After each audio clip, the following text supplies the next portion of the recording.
Voter দেখো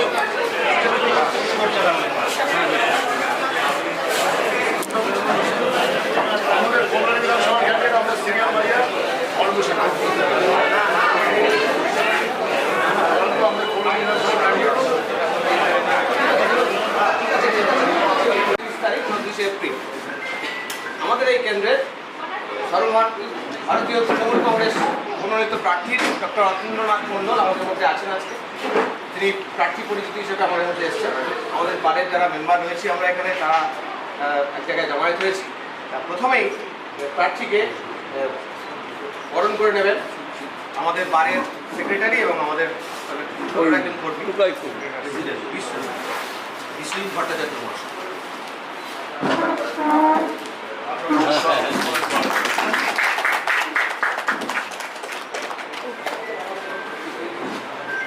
এবার আমাদের প্রিয় প্রার্থীকে উত্তরীয় দিয়ে অভিনন্দন জানাবেন সৌরিক মুখার্জি। স্যার একটু চেপে যান স্যার, স্যার একটু একটুখানি রানা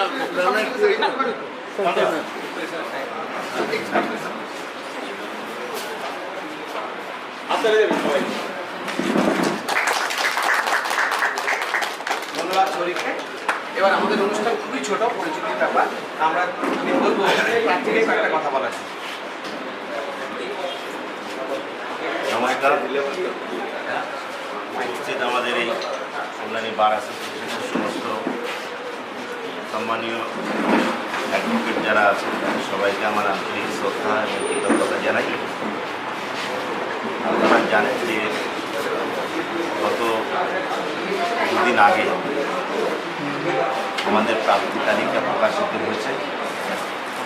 আমাদের সর্বভারতীয় তৃণমূল কংগ্রেসের মাননীয় সভানেত্রী শ্রীমতী মমতা বন্দ্যোপাধ্যায় এবং আমাদের সুযোগ্য নেতা শ্রদ্ধেয় অভিষেক বন্দ্যোপাধ্যায়ের মনোনীত প্রার্থী হিসেবে আমি আপনাদের কাছে আজ এখানে এসেছি সকলের সঙ্গে একটু সৌজন্য সাক্ষাৎ করার জন্য। আপনাদের সকলের সহযোগিতা, সকলের আশীর্বাদ একান্তভাবে কামনা করি। আপনারা জানেন যে আমাদের রাজ্যের প্রগতিশীল সরকার বিগত 15 বছর যাবৎ বিভিন্ন দুস্থ মানুষ, অসহায় মানুষ, সাধারণ মানুষের জন্য কাজ করেছে। সেই কাজের ক্ষেত্রে আপনারা একজন সহযোদ্ধা ছিলেন, এখনও রয়েছেন, ভবিষ্যতে থাকবেন।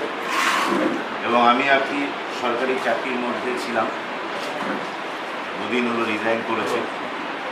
হয়তো সেটা স্বাস্থ্য দপ্তরে কাজ করার জন্য স্বাস্থ্যক্ষেত্রে কাজটাই বেশি হয়েছে, কিন্তু মানুষের স্বাস্থ্যের পাশাপাশি শিক্ষা, সামাজিক সুরক্ষা বা সার্বিকভাবে উন্নয়নের লক্ষ্যে মনে হয়েছে যে একজন সমাজকর্মী হিসেবে দীর্ঘ 25 বছর কাজ করার পরে যে আমাকে সার্বিক উন্নয়নের ক্ষেত্রে একটা সুন্দর প্রগতিশীল একটি প্ল্যাটফর্ম প্রয়োজন।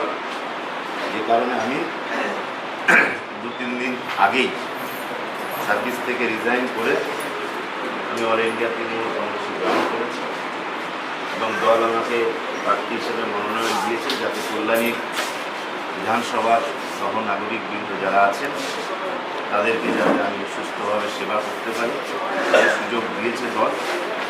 আপনারা এখানে যারা রয়েছেন আপনারাও একটা দায়িত্ব পালন করছেন, সরকার পরিচালনার ক্ষেত্রে, মানুষের পরিষেবার ক্ষেত্রে একটা গুরুত্বপূর্ণ দায়িত্ব পালন করছেন।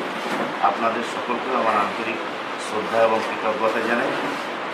একটা যখন প্রগতিশীল সরকার তৈরি করতে হবে, একটা দায়িত্বশীল সরকার যখন তৈরি করতে হবে, তখন মনে হয় সমাজের বিভিন্ন স্তরের গুণীজন মানুষ, সে ডাক্তার হোক, ইঞ্জিনিয়ার হোক, শ্রদ্ধেয় শিক্ষক শিক্ষিকা, আপনাদের মধ্যে যারা অ্যাডভোকেট আছেন এবং সমাজের বিভিন্ন স্তরের সৃজনশীল মানুষ, শুধু নাগরিকবৃন্দ যারা আছে তাদেরকে সকলকে যদি আমরা একত্রিত করতে পারি তাহলে মনে হয় আমরা একটা সুন্দর সরকার, সুন্দর ব্যবস্থা তৈরি করতে পারবো, যে ব্যবস্থার মাধ্যমে আমাদের সমাজের প্রান্তিক মানুষ, অসহায় মানুষ, দুস্থ মানুষ সকলেই আমরা উপকৃত হব। সেই লক্ষ্যেই আজ আপনাদের কাছে সকলের কাছে এসেছি।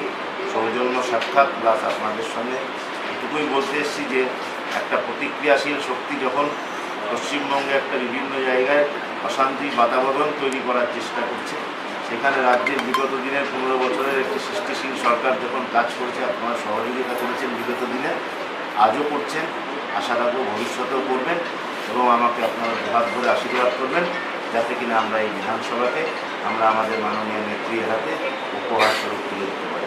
সকলকে আমার আন্তরিক শ্রদ্ধা এবং শুভেচ্ছা জানিয়ে ধন্যবাদ আমাদের প্রার্থীকে।